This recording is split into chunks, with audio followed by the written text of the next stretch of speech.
Well, napabalita po na kanselado na raw po ang aking passport.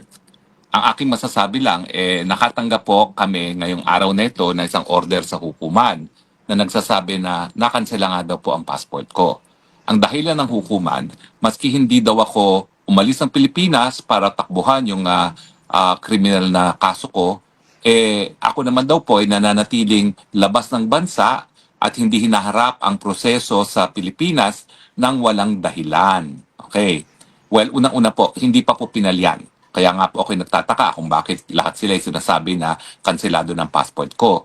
Meron pa po akong 15 araw para mag-file ng motion for reconsideration at nagfa-file po ako ng motion for reconsideration. Bakit po? Kasi sa tingin ko, mali po yung reasoning ng hukuman. Ang sabi niya, ako daw, miski hindi ako tumakas dahil sa pagsampa ng kaso sa akin, wala naman daw ako sa Pilipinas at nang walang balidong dahilan, no? Ibig sabihin, unjustifiable daw yung aking pagkaalis sa Pilipinas at yung aking pag-iwas sa jurisdiction ng hukuman. Well, sa tingin ko po, mali yan. Kasi nga po, ang right to seek asylum, yan po isang karapatang pantao.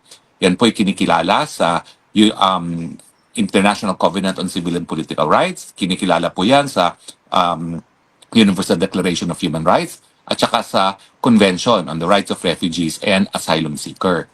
So karapatan ko po yan. Kapag ako po ay ginigipit dahil sa aking political na mga paniniwala, po pwede ko humingi ng asylum sa ibang bansa. At matter of record po, na bago pa nagsampa ng kahit anong reklamo sa piskalya laban sa akin, in fact, ito po ay as of March 19, ako po ay humingi na ng asylum sa bansang Netherlands.